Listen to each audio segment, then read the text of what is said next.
Hey y'all, welcome back to Crime Critics and Chaos. My name is Shivani. And I'm Shaylin. And we're your hosts.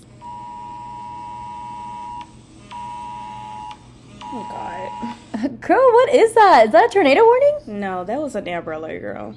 An Amber Alert? Yes. Do you get those often? I get those too often, actually. All hours of the night, girl. Really? Yes. Have you actually ever learned on how the Amber Alert came to be? No, I haven't actually. Really? I'm serious. Well, are you interested in learning? I am, girl. Well, let's go ahead and get into the Amber Hagerman case. Are you ready to wine and crime? I am ready to wine and crime, girl. Cheers. Cheers. Before we get into our story, I wanted to go ahead and state our sources. So our sources are kagsnews.com, allthat'sinteresting.com, people.com, and themorbidlibrary.com. So Amber Hagerman was your typical 9-year-old. She loved school, she was in the Girl Scouts, and she loved to ride her bike, just like we all did, with her 5-year-old brother Ricky. Shaylin, did you ever learn how to ride a bike? Yes, I did, actually. I was actually 4. Really? Yeah. I don't even remember how old I was when I learned to ride a bike. I just remember loving to ride it, though. Absolutely, girl. I wish I had my bike now. It's like freedom away from freedom. Well, it's because now we have cars. Yeah, but I still prefer a bike. Really? It's exercise. I love exercise. It is true. That is true. I actually, if you might not believe me, but we're recording at my apartment today, and I have 2 bikes outside right here at my balcony, and I don't remember the last time I ever took them out. Oh my God. Girl, let me do it for you. We should go bike riding one day. A BFF date. We should. So January 13th, 1996 was no different. Amber and her brother Ricky set out to ride their bikes that afternoon together, just like they always did. Mm-hmm. Around 3:15 p.m., Ricky and Amber both cycled to an abandoned Winn-Dixie grocery store together.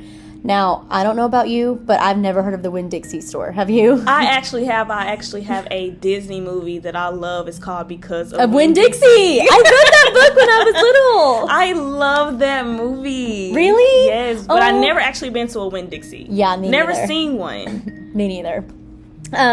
So they cycled to the Winn-Dixie grocery store. Of course, like I said, it was abandoned. Ricky and Amber both cycled there, and then Ricky decided to go ahead and leave and cycle to their grandparents' house that was not too far away from the store. Amber, on the other hand, she let Ricky go and told him that she'll catch up to him later whenever he was down the block. I'm already getting bad vibes from that. Yep, so he was alone and she was alone. So how old was Ricky? Ricky was 5, which is, I know. What? Girl, trust me, I was like, my parents would never let me be, like, alone at the age of 5, let alone bicycle. I mean, of course, he was with his sister, who was 9, but they're both super young. Super and they're young. just, and again, I don't know if I mentioned this, but this happened in Arlington, Texas, guys. I don't think I did mention that. So, it happened in Arlington. Oh, wow. Yeah. And this was near Highway 360, in case anyone was wondering. Exactly where that's at. Yeah. So I actually don't, because I'm not from around that area. Would you say that would you say it's kind of residential? Yeah, pretty much. Mm-hmm. Okay, that's probably why then. That's probably why, they were comfortable in letting their kids bicycle, around the neighborhood. I'm not sure. I think it was 1996, a different time. Yeah. Yeah. I was actually 1 year old at the time. Me too. So Ricky took off. He started cycling to his grandparents' house, and Amber was trailing behind him. But before Amber could join him, a man driving a black pickup truck snatched her off her bicycle and put her inside the driver's side door and took off. Oh my God. So that's why I was saying, automatically when you were saying, how her and her brother were cycling and how he left and she told him to go ahead and go, like, they're only 9 and 5. Yeah, that was another thing to me was that, okay, fine. Let's just say that the parents were like, you guys are going together. You'll keep each other company. Go ahead and go. But then it was like, she's 9 years old and she, let her brother go at the age of 5 and she decided to stay alone. Like, they're both super young. They don't have each other's company at this point. But I'm actually kind of curious on what you think. I honestly don't even know if it would have made a difference if Ricky was even with her. Because they're both so young that if this, perpetrator wanted to grab either one of them or both of them, he could have, because he could have overpowered both of them. That's very true. I really feel like if Ricky was with Amber, they both would have got stolen. Yeah, for sure. So an elderly man with the name of Jimmy Kevill, he is the one who witnessed the abduction from his backyard. He called the police and told the police that a 1980s or 90s truck parked earlier at a nearby laundromat before the assailant drove up, kidnapped Amber, and drove towards the center of Arlington away from the nearby Highway 360. So we have a witness that saw this whole thing take place. And this is what gets to me, because I know there's a, what's that concept called? It's called fright or flight. Yes, I know what you're talking about. And for those of you guys who don't know what that is, it's basically what you would do in a given time when you see something bad happening. Right. So fright would be that you freeze up and you just kind of let it happen. And then flight would be that you would go after this person. React and, go after this person. Mm-hmm. So everybody's different. And, I can't blame how anybody, what they choose to do, because obviously it depends on your personality and who you are. But to me, I feel like I'm a flight kind of girl. Yeah. I would have been taken off behind this truck running for my life. Absolutely. I probably would have lost him, don't get me wrong. I probably would have lost him, but I would have kept running until I got the license plate at least. I would have ran out my house and try to throw something at the car. Like, I would have been chasing after the car. Like I said, like you said, you probably wouldn't have caught up to it. Yeah. But I'm going to act. I'm going to react to it. Yeah. Absolutely. And of course, this man didn't. But I was wondering why he didn't at least just get a license plate, you know? So he just was sitting and watching it. He didn't leave, like, the house. He didn't go outside or anything like that? Well, so I think because he was able to describe at least the color of the truck and what year the truck kind of was, or at least between what time frame the truck was made in. So, and of course he said he witnessed it at the laundromat, so he probably saw this vehicle, acknowledged it, and then a little while later he saw this from his backyard. A little while later he saw someone come out of that truck, grab Amber, put her in his driver's seat, like threw her kind of in the driver's seat, probably to the passenger while he gets into the driver, and drive off. So he was probably like, oh, that's the same car I saw earlier at the laundromat. Oh. But he saw her getting abducted, so I was like, why didn't you get the license plate? Right, that's the least you could have done. Yeah, but I mean, I don't know. I guess we can't. I don't want to blame anybody, because we really truly don't know what we'll do in those type of situations. We say one thing, but it's a totally different thing when you're actually put in that position. Yes. So I don't want to blame him for that, but my crime junkie hat would be like, why didn't you get a license plate? Why didn't you get a color of the vehicle? Oh, he did. It was black. Oh, good. Well, at least you got that, sir. Good job. Yeah. So Kevel described the kidnapper to be white or Hispanic, which, girl, in the Texarkana Phantom murders, it was also the same description. The first couple couldn't agree upon the fact that the male was Caucasian or Hispanic, and something similar to this scenario. Not surprised. Kevel couldn't describe the kidnapper, but he said that he could possibly be either white or Hispanic. In his 20s to 30s. Okay. He's under 6 feet tall with a medium build. Pretty typical type of description. He had brown or black hair, and like I said, the truck that he was driving was solid black and no chrome. Okay.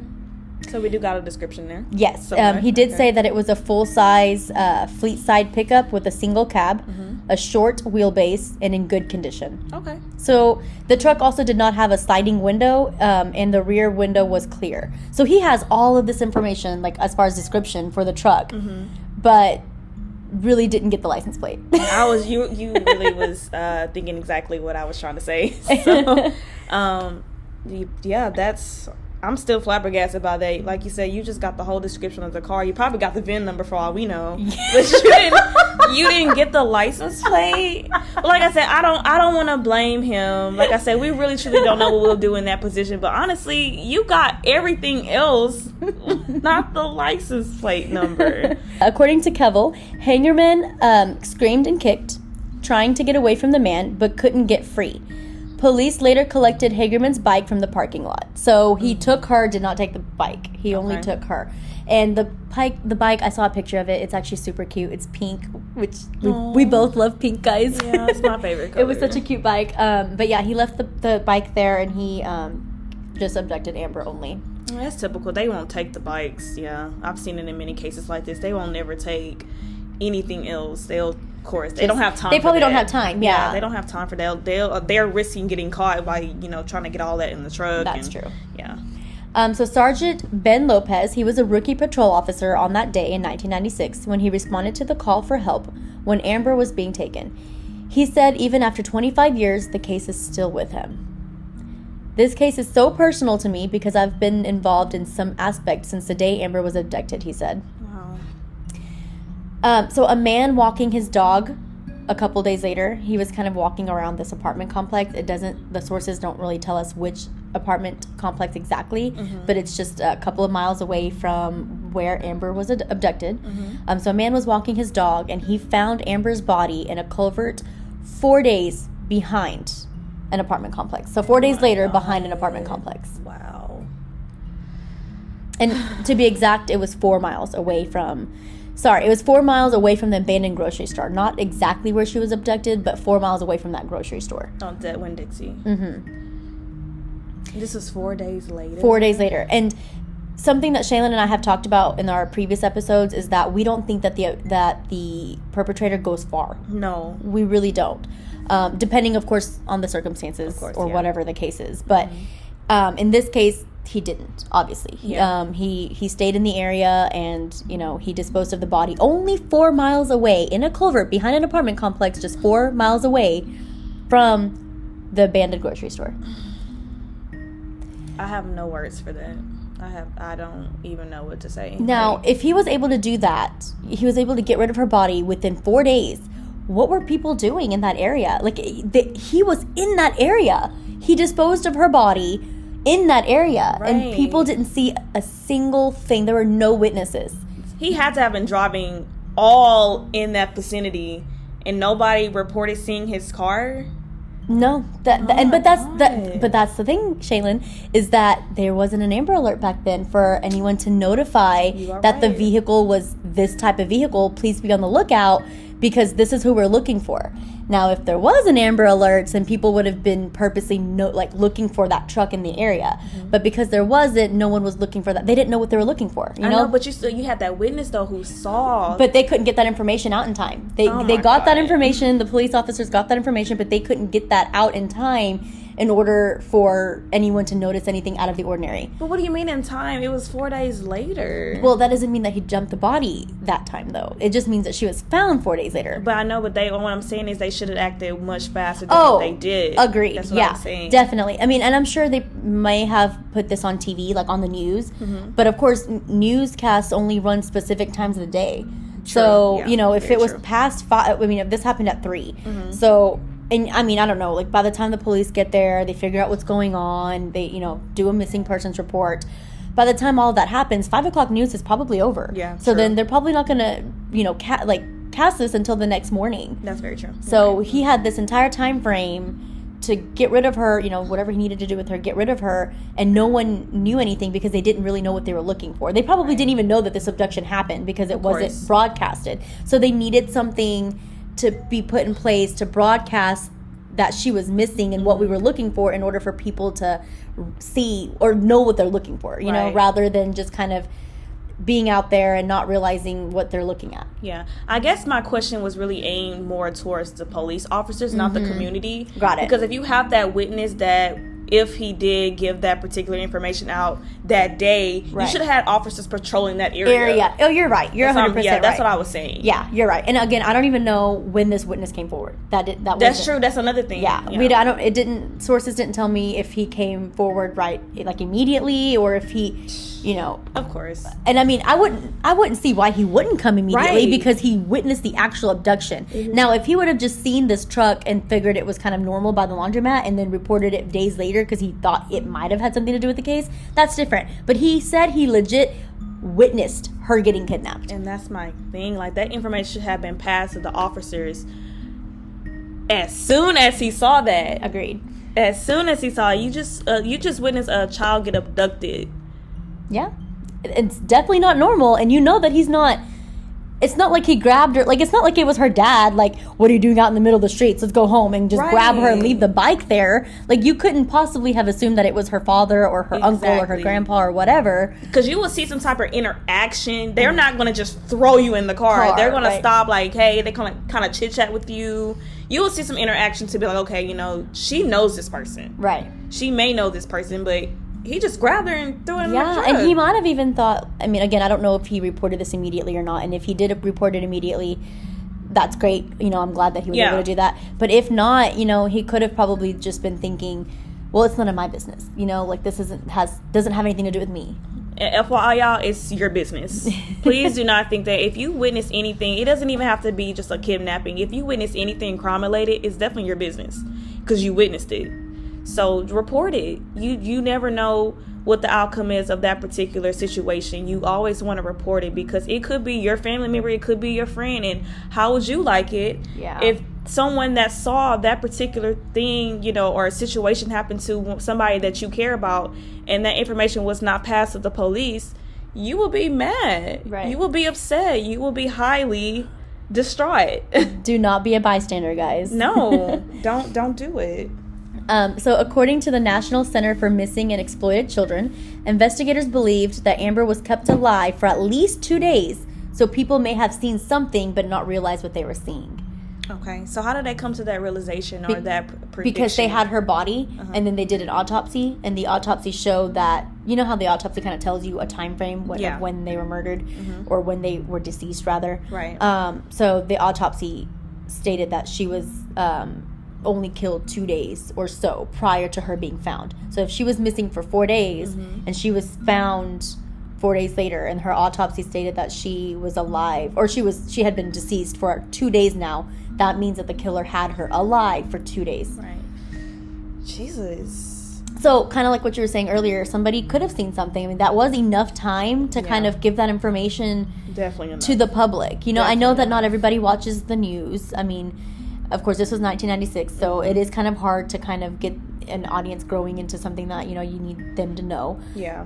But, and even if they did broadcast it on the news, you know, the people that it reached probably didn't, you know, they didn't see anything out of the ordinary. Right. And the people that it didn't reach probably saw something but didn't realize what they were seeing. Exactly. You're right. So authorities believed a thunderstorm swept Amber's body into the creek because apartment maintenance workers in the area didn't see anything out of the ordinary before the storm. So there was a storm in the middle of those 4 days before she was found. So they basically believe that without that thunderstorm, they might not have even found her body right away. That's very true. And they also, with that being said, they could have lost a lot of evidence too. Yes, that's actually, so it's kind of a good or bad thing, you know? Yeah. She may not have been found, but with the thunderstorm, like, evidence definitely could have been destroyed. I actually didn't even think about that, so. Yeah, evidence definitely was destroyed. If they're coming to that conclusion, then evidence was definitely destroyed. Good intuition. So Amber's murder sent anguish and anger throughout the entire community and beyond. I'm sure it did. I know that I would have definitely been distraught over it, too. That's a 9-year-old child. I'm sure it did. Especially back in 1996. Exactly. So. Another Texas mom with the name of Diane Simone, I'm sorry, I think it's Simone. Diane Simone. Yeah, couldn't stop thinking about how a kidnapper could snatch Amber and escape without a trace. That's my point, Diana. Thank you. So Simone calls a local radio station, with an idea. Her idea was to set up an emergency system that would set up that would basically be set up so that when a 911 call was placed, radio stations would immediately interrupt programming to broadcast the alert. So not just, you know, nowadays we basically get them on our cell phones, but not just cell phones, but also TVs, you know, computers, anything, any kind of program that we're watching or using or anything like that, that it would interrupt that program with the alert. Okay. And that was her idea. Good job. It was a great idea. So, great, amazing. I love that she called a local radio station to kind of, you know, bring that about, because people were actually listening and thinking the same thing. They all thought that it was such a good idea to do that. Yeah. And who was Diane, though? Did they explain her role or how she was just she had nothing to do with Amber at all. She was just a local mom that was, you know, very distraught from this case, like we are, and she probably pondered over that question, like, how did no one see anything? I mean, she was found just 4 miles away from where she was last seen, and then, you know, she was found 4 days later. Like, somebody had to have seen something. Like, there's no way. Mom. Yeah. So just 14 days later, so that's just 2 weeks after Amber's abduction, she wrote a letter to the station requesting that if her alert system could be put into place. So she came up with this system all on her own. She didn't even wait. She didn't just come up with the idea and was like, what do y'all think? She actually, you know, came up with the entire system herself. Good job, Diana. I can't stress that enough. That's the type of stuff that I like. Yes, I agree. I love that. Love that. She wanted the system to be called the Amber Alert, and obviously it's named after Amber Hagerman. But what you don't know that is that it's also an acronym for America's Missing Broadcast Emergency Response Alert. Wow, I did not know that. Yes. So it was put in place that same year. So she came up with it that same year, and then it was put into place that same year in 1996. I've never seen anything, be made and put into place so fast. Not at all. And I applaud Diana for that. That rarely happens, y'all. And she did what she had to do, and she did it, okay? Yes, I agree. Hi, partners in crime. This quick commercial break is brought to you by Everything Brows and Beauty. Tia Edwards is a certified makeup artist located in Houston, Texas. Follow her Instagram at everythingbrows_beauty for your next beauty fix. So today, Amber Alerts are used in all 50 states. So it first originated in Texas because obviously the case happened in Texas. So that was the first state that kind of got put through the system, of course, to test it out, see how it works. Rightfully so. And every state loved it and they all wanted it. And now it's used in all 50 states. Hallelujah. And I'm super thankful for Diane. Like that was it honestly, we get these alerts and, we're probably annoyed seeing them because they're so loud, they're so scary, they're so annoying, and we get them often. But in the long run, it helps so much. It does. And like I said, I may constantly complain about it, but I am actually really grateful for Amber Alerts. Yeah. I'm really grateful for them. And I do, every time I get them, I do go and look into them. And I try to get as much information as I can to try to, post it on social media. Because it's very important, y'all. These kids are going missing every day. They're getting abducted, murdered. It's horrible. Put into child trafficking. Yes. And there's all kinds of things that are happening. But it's also interesting to note that it's not only used in these 50 states, but the District of Columbia, Puerto Rico, and 33 other countries use the Amber Alert system. Okay, now I really did not know. That's a great fun fact. Yes. I really did not know I didn't know that either until I was researching this case, and I was actually very shocked that other countries use this. And I'm glad that they do, because other countries have it worse than we do when it comes to concepts like child trafficking and abductions and murders and things like that. Yes. So I'm really glad that other countries use this, because I'm sure it's very helpful. I mean, it's helpful to us, so it's definitely helpful to other countries as well. As of 2021, they have saved at least 1,085 children in the United States. God. And this is according to the National Center for Missing and Exploited Children. Okay, is this since the Amber Alert has been created? Yes, since the Amber Alert has been created to 2021.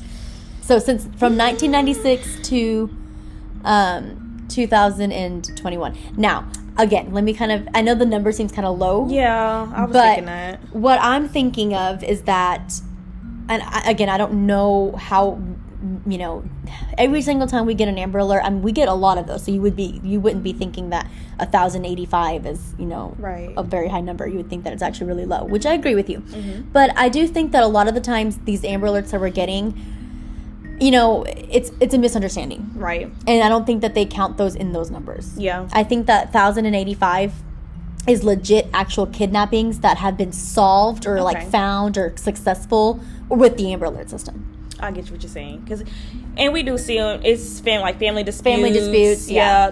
Those, you do want to do an Amber Alert, especially if that family dynamic is not really, And it's not counting for the children that weren't found and they were deceased. So this is only counting how many were saved. Genuinely saved from a genuine kidnapping. That puts it in a different perspective then for me. Yeah. I mean, I feel like it could be a lot. Of course, it could be a lot higher. Right. But, I'm not going to, be ungrateful for that. I'm not going to be ungrateful for that number, because it could definitely be lower. Excuse me. Right. It could definitely be lower. Yeah, I agree. So Simone says that without people caring and willing to participate, I don't care how good of an idea it is. It would have gone nowhere. So she's very much saying that, I could have put this alert in place, but if people didn't react and didn't actually care enough to look and actually care enough to pay attention, it wouldn't have helped in any kind of way. Yeah, so she thanks us. She thanks us for paying attention to these alerts and notating these alerts and keeping it in mind and actually keeping an eye out for, what we're looking for. So it is because of us that makes this system so successful. Yes, Diane Simone did an amazing job at coming out with the system. But I do agree with her. It is because of us. We're all, together looking at this alert and, making it successful. It is. And then now we have access to social media now. So I definitely agree with Diane on that one, for sure. Yep. She says that a lack of information played a part in Amber Hagerman's kidnapping and murder. She stated that they were saying Amber was taken around 4 o'clock in the afternoon, thrown in a pickup truck and driven somewhere, and that nobody saw anything. And she was like, I'm sorry, but that's not possible. It's not. It's not. She said the problem was not that people didn't see them, it's that they didn't know what they were seeing. So and I agree with her. We were talking about that earlier. Yeah. We do think that, she was seen, or could have been seen, or the truck could have been seen, or the person who did this was seen, but they didn't realize that this was what they were looking for, or that this was anything out of the ordinary. And just think if you look back to a situation or a time you were, just minding your business and you saw something off, it could have been more serious than what you thought it was. Yeah. And that makes you really think, and that's why I start paying attention to a lot of things now. Even the small things I'm constantly paying attention to, because you really do not know what's going on. And I believe that's what Diana was, trying to get across. You just never know what you're seeing. You just never know, what the situation is. And always notate stuff. Yeah. Always. I mean, I think I've said this previously, but when I'm driving and I see something weird, I'm like, let me notate that license plate real quick. Girl, you should see my iPhone full of notes. Notes. Yes, mine too. So Amber's mom, Donna Whitson, stated that she's very, very proud of the Amber Alert system. She said it saves children's lives, and it's helped bring children back to their mommy and daddy, and it's another legacy for her daughter, and that her daughter did not die in vain. And that's very, that's very strong of her to think that way. She knows that it didn't help her, obviously, but she's happy that it's helping other children. And I love how she looked at it, and it hurts to have to look at it. In her own way, it does hurt, because you don't want it to be your child at the end of the day. But she's not only thinking of her child, she's thinking of other children, and that's why I can respect that. I can respect that from her. I agree. So shockingly, despite the fact that there were 7,000 tips regarding Amber's case, her killer still remains at large this many years later. Okay, so this is the problem I'm having now. So now we have 7,000 tips. Yeah, just for this case. Now, I don't know what those tips are. I don't know if it's someone, in our previous episode, you said that there were so many witnesses that thought that they saw Rachel and Renee. And we don't know if that was even true. It could have just been hearsay. It could have just been, a made-up false, witness statement. And so these tips could also be, something similar to that. Of course, it's 7,000. I'm sure, of course. But none of those 7,000 tips panned out in any kind of way. Oh, my God. Are you serious? I hate when it comes to situations like this. It really bothers me.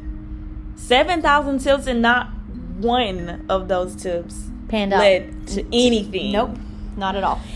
And it gets better. So the new investigator on this case is Sgt Gildan, and he says that we continue to have leads, and there are still several leads that we continue to investigate extensively as possible suspects. A lot of people refer to Amber's case as what's commonly referred to as a cold case. But for the Arlington Police Department, it has never been listed as a cold case, because we've never gone 180 days without having some kind of lead come in. Now, that's crazy to me. That's insane. So, basically, this case happened in 1996, and this case has never been a cold case, because at least within 180 days, there's always a new tip coming in. Even now. That's strange, though. Now, this many years later, they still have some kind of tip coming in. That's very strange. That is strange. But they've never considered this case a cold case. It's been investigated on since it started. There's been some sort of investigation since it started. That's rare. That does not happen. That is very rare. That is rare. You're right. Police are hopeful that recent advancements in DNA testing being used on evidence collected in Amber's case, as well as any new tips from the public, will finally solve it. I'm sure. I hope so. As you guys know, DNA has been, DNA testing has gradually became so much more detailed over the past couple of years. We have CODIS now, and people are, so it's so interesting to, if you guys ever have time, like look it up on Google or something, but it's so interesting to see how they're able to find killers nowadays. I mean, they could have DNA that was hardly identifiable back in the day, and they'll test it now, and they'll have 4 new suspects based off that testing.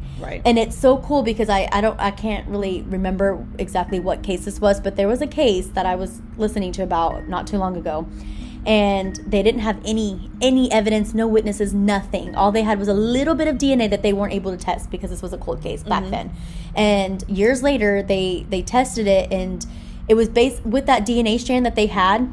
They were basically able to come up with like a genotype. It kind of matched 3 brothers. They didn't know. It didn't. It couldn't. They couldn't tell which brother the DNA belonged to. But think about coming up, like having a billion men in this world, and now only having 3 suspects to look at, and all they had to do was just take those 3 men's alibis, see where they were at that time, that many years ago, and they found their killer. Did they do that? Yep. And that man was arrested. I will have to share that case with you. I will definitely share that case with you. But that's how interesting DNA has come to be. Like, they're able to, and now all that's missing is that, all these cold cases have to be brought up again, and this DNA needs to be used, or the DNA that they have on these cases that are cold need to be used so that we can catch these killers. And honestly, the thing about that is, a lot of these crimes, these unsolved crimes,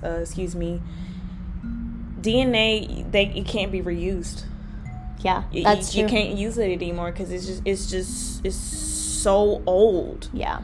That's why I hope that they keep it in some kind of database. I mean, case like the Phantom Killer from Texarkana, I'm pretty sure that happened in the 1940s. I don't know if that's saved in the database. I don't even know if there was a database around that time. But something, but but like from last week's case with the Fort Worth trio, I'm pretty sure. Well, there probably wasn't much DNA there because their bodies were never found. But any case that has DNA that happened within the 90s till now, or even maybe the 80s. Maybe there's something. Maybe. That's something to research. Sgt Gildan says that he remains optimistic that this case eventually will be solved. He believes that the killer is still alive, and that there's definitely someone out there who has the answers that we're looking for and can help lead us to the right direction. He says that that's why we continue to work on it, and that his goal has always been to remain the same, and that it is to catch who did this and to be able to prosecute them. I don't know how to feel about that. As far as the perpetrator being alive, I am at a crossroads with that. Well, I mean, we're 26 years old, right? So the case is about 26 years old, 25, 26, and we don't know how old the man was. But even if he was, let's just say, he was in his 30s. So he would probably be, in his 50s, maybe 60s now. Now, if he was 50, he'd probably be like in his 70s or 80s if he's still alive. So I guess it just depends on, his age. I don't know. I don't think he was that old though. I just don't get older vibes from him. From his MO. Sherman has his MO already in her mind. Absolutely. I think he may have been in his 30s, maybe 40s. I don't think he was like in the 50s or 60s. I don't think that. But if he was in his 30s or 40s, he definitely would be like 50s, 60s today. And if that is the case, he could be very much alive. Still. And I think that, with obviously we already know at this point that there's always tips coming in, so I'm sure that the police know something more that they're not telling us, like always. And so when he says that he believes that the killer's still alive, I feel like he has some kind of information that's basically proving that he's still alive, and that's why he says that. Can't reiterate more into that. Of course, like I said, there's always evidence or information that police can't provide to us because they don't want to incriminate the case. They don't want to, give out too much information because they want to be able to have some type of confidential information so that they can know specific the right details. Killer. So they can have specific details because only the killer would know those particular specific details. And if the public knows of those details, it's going to mess the case up. Yep, I agree. So anyone with information about Amber's case is asked to call the Arlington Police Department, and of course that's at 817-575-8823, or they can contact Crime Stoppers of Tarrant County, and that's at 817-469-TIPS. And that's, again, 817-469-8477. Guys, we appreciate your support so much. We love that you guys keep supporting us. Keep supporting us in the same way that you have been. Tell your friends and share on all of your social medias. And please subscribe and follow us on whatever platform you're listening to us on, whether that's Spotify, Apple Podcast, YouTube, and Stitcher. This will qualify you for a shout out, so please go and do this right now. When you subscribe and follow, you will get an immediate notification of our latest episode release. If you're listening to us on Spotify, you can click on the follow button on the top left corner right below our default photo, and then click on the bell icon right next to the follow button to turn on our notifications. It's the same thing with YouTube. Just click on the subscribe button on the top right corner and then click on the bell icon to get an immediate notification of all of our future uploads. And lastly, if you're listening to us on podcast, or Apple Podcast rather, click on the top right plus symbol to start following us and getting a notification on our latest episode release. Stitcher is also the same exact way. There is a follow button right next to our default picture, so you can click on that follow button and that will give you notifications. Something else that you can do to help support us is to leave us a rating and a review on the platforms that you listen to us on. This will help get our podcast in the feeds of other true crime listeners such as you. So one theory that has remained viable is that Amber was kidnapped and murdered by someone who was a stranger to her. Now, this seems kind of obvious based on the witness statement of the abduction. Amber showed no signs of recognizing her abductor and was clearly terrified of being taken. If she had known the person, even casually, she likely would have at least faked politeness at the beginning of the interaction so that the man was almost, assured that she was complying with him. Yeah, and that kind of goes back to what I was saying earlier. If she knew who that person was, they would have had like some type of small conversation. You would have seen an interaction that would show that they knew each other. Agreed. So that's how I know. Yeah, because he just, again, I don't know how much of the abduction that the witness saw, but he said that he just witnessed him get out of the truck, grab her, and leave. So clearly it wasn't like he lured her in by any kind of way. Mm-hmm. And, she was 9 years old, so I feel like she was old enough to know better than to, get into a stranger's vehicle. But then again, I don't know. This was 1996. We don't know how people raise their kids. Mm-hmm. We don't know how her intuition was, so... but that kind of leads me to my next question of whether this crime, or whether you think that this crime was a crime of opportunity or whether it was planned. This is definitely a crime of opportunity. I don't see anybody just targeting her specifically. I really feel like this was somebody that was driving in that particular area, saw her by herself on her bike, and took the opportunity to snatch her. And we see this all the time. All of these cases that we covered already and we're going to cover in the future, it's the same thing. Most of it is not, planned, especially with children. Now, you do see sometimes children are groomed, but in these type of instances, no. I don't think she was groomed. I don't think she knew who her killer was.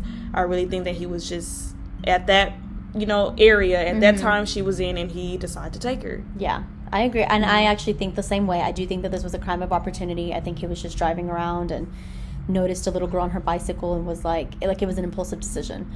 And he just acted on it right away. Right. But there are people out there who believe that, it was possible that someone had been watching her. Didn't know her personally, but had been watching her. And then they became fixated on her. I'm assuming because, her and Ricky probably rode their bikes often. I'm sure. So, there are some theories stating that someone probably witnessed her out riding her bike so often that they became fixated on her. And then when Ricky left that day, they knew that they had to strike immediately before he never got a chance again. Right. So that's one theory. But I tend to lean towards the idea that this was a crime of opportunity because there are no reports of strange people following the family or hanging around the neighborhood, obviously. Right. And the sad fact is that we're still writing about this 24 years later because whoever's responsible for Amber's death has never been brought to justice. I kind of see why they would have that theory. Like, anything's possible, of course. Like, we see it all the time where the perpetrators, they do have this type of fixation with the, with their victims. Yeah, so that's not something that would be out of the ordinary. It kind of makes me think, though, if he was watching her, wouldn't you think that more people would notice his vehicle in the area? Like, because if you're going to be watching this particular person, if you know that they ride their bikes in this area, then you would think that witnesses and people that live in that area or frequent that area would notice him being in the area frequently watching her. Right. Depending on if people were out in the neighborhood. Right. But, going back to, our witness, Jimmy, I don't think that let's just say he didn't witness her getting kidnapped. I don't think that he would have really paid attention to that vehicle enough to kind of have been thinking that that was the vehicle that could have possibly done this. Yeah, probably not him, but... He probably only knew because he actually witnessed it and saw her get into that truck. So that's how he knew so much information. But for people who don't know that, they're just kind of walking around seeing all these vehicles. They don't know who any of these people are. So they're just like, oh, it's just another vehicle. So they're not really paying attention. But like you said, with the information that they've had from the very beginning of this truck, somebody had to have seen something. Unless he changed vehicles and... You know, and again, I don't really even know why there wasn't any patrolling around that area. Like, it was just 4 miles away. That's what I was referring to earlier when I made that statement. Not much so of the community because, you know, that happens. But as soon as, and like I said, we don't even know when he even reported that. That's another thing. We don't even know when this witness even reported that, him seeing that incident. So that's another thing we have to look into. But if he did report it that same day, they should have cops in that area. Like, right away. Yeah, I agree. 'Cause right away. She hadn't been found yet, so you don't know what's going on with her. It could have been, like, someone that kidnapped her for maybe ransom. Like, you don't know what's going on. So, I agree. Like, that's something that they definitely should have had more officers in that area. Just to have more, you know, hands on deck to see if they notice anything out of the ordinary.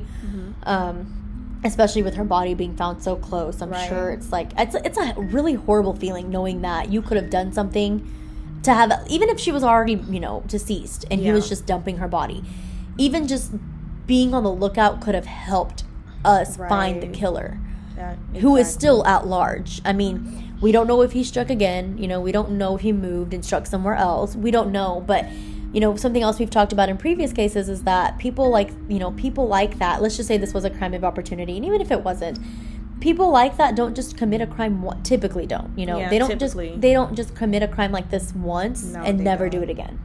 I guess the reason why I'm stuck on that and deciding that's because we don't have enough information on him, so I can't get a picture of his demeanor and his, you know, his character. So it'll be hard for me to pinpoint and try to make up, or not necessarily make up, but kind of come up with some type of characteristic of him, because we don't know anything about him, of course. So I can't get a picture in my head on how he will be. You know, maybe he did strike again, like, maybe he did, maybe we just don't know. We just don't know. It's possible that he did, because I feel like this crime was committed too thoroughly to me for him not to strike again. I feel like but that also makes you think maybe it was planned. Right? Because it was planned so thoroughly.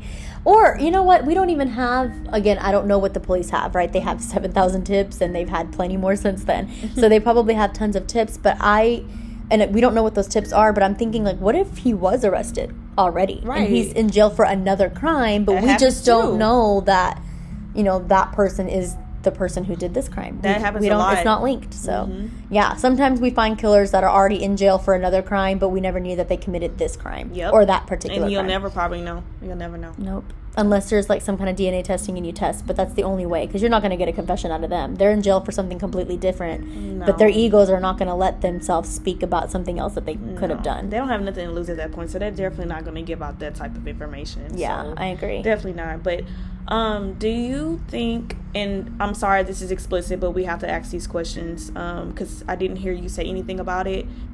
Was she sexually assaulted? Did they know? I actually did not read anything about the fact that she was sexually assaulted. I didn't see anything regarding that, as far as if she was or not. I wonder, though.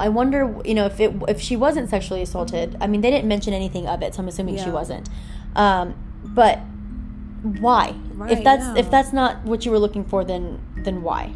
Now, I know that her, you know, of course, her body was found 4 days later, and there was a thunderstorm around that time.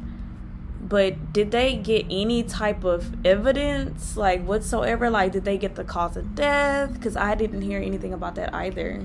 Actually, let me go back a little bit. There was an autopsy report that did reveal, and again, this is just one source that's saying this. She was said to have been beaten and sexually assaulted before her throat was cut. So that is what led to her death, is that her throat was cut. I was not prepared for you to say that. I'm sorry. I did not expect that much. Yeah, so she was sexually. I was gonna say I didn't read anything like that, and it's probably because it's explicit that not a lot of sources kind of focused on that, and they only focused on, you know, her story as far as how it kind of helped other kids. Yeah. But yeah, looking into her personally, I do see that she was sexually assaulted and that her throat was cut. Her cause of death was a slit to her throat. And then she was dumped into the creek. That is just so heinous. Like, why would you do that to a 9-year-old? Mm-hmm. What possessed you to... You are evil. I'm sorry. That's the devil. You're possessed by the devil to do anything like that to a child. And honestly, anybody in general, but to a child. Mm-hmm. Oh, my God. I did not expect you to say that her throat was cut. I knew that there was a possibility that she was sexually assaulted, but not her throat being cut and all of that. I would have never expected all of that. So that kind of just... Well, and again, that was just one source, because I'm reading another source from stories of the unsolved.com, Mm-hmm. and they're saying that the medical examiner's office said that they didn't know if she had been raped or not. But the police the police have also, that's another reason why I never heard about this. Mm-hmm. The police have never actually gone out into the public and stated that she was sexually assaulted. Like, it's never been confirmed from the police or by the police. Okay, so... Possibility, possibly not. So that in itself is not really confirmed. Mm-hmm. But that was her cause of death, but we don't know if she was sexually assaulted. Yeah, so her throat was slit. We know that her throat was cut, but we don't know if she was sexually assaulted. Or not. Okay. Yes, that's correct. Oh my God. Poor thing. I can't just imagine, like, I don't have kids, but, you know, just thinking, like, if I had a daughter and I knew that she had gone through something tragic like that, like, I have anxiety now, and I imagine the anxiety I would have. Like, I get angry for, like, the tiniest things now because of the issues that I have. I can only imagine if I had to go through something like that, knowing that my daughter suffered something like this. Like, I would lose my mind. Literally lose my mind. I'm sorry, but that would be definitely me going on a crime spree. Yes. Because... Anyone I'm dying and killing for mine. Period. Like, no. Absolutely not. I agree. And then I'll be sent to the crazy house afterwards. Yeah, and I'll be willing to go. I know that sounds so crazy, but, like, after I've caught the killer and after I've already, you know, done what I need to do with him, like, send me to wherever you need to send me. I don't care at that point. Yeah. Like, I've already did my, I did my own self-justice. I did my daughter and my kids' justice. Mm-hmm. So, yeah, throw me where you need to throw me. So... Yeah, I'm going hard for mine all the way. And not even just my kids. It's my family, period. And they know I'm a ride or die for my family. So, yeah, I'm coming for you, bruh. I'm coming for you. And that's the story of Amber Hagerman. Oh, my God. Thank you for sharing this story with me, Shivani. Yeah. Thank you. I hope everyone enjoyed that. I'm not sure if anyone really... I'm sure people know of the Amber Alert, and they probably knew that it was based off of a true crime case, but I don't think that they knew the whole story, so I really wanted to, shine light on this case. And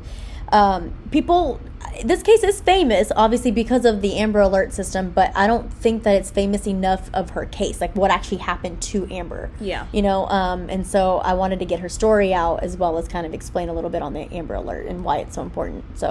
And you did her justice. Thank you. Yeah, thank you. Thank you guys for listening. Let us know what you think, and let us know what you think of the episode as well, and what happened in the case, obviously, as well. And we'll see you guys next week. We will see you next week. Let's go ahead and give us your thoughts and theories on this case. This is definitely one to talk about for sure. So go and follow our Facebook page at Crime Critics Chaos, and let's get a discussion going. Let us know your thoughts. And we didn't do shout outs this week, guys, but we'll go ahead and definitely do 3 shout outs next week. So stay tuned for that. But until then, see you next time. See ya. Goodbye. Bye.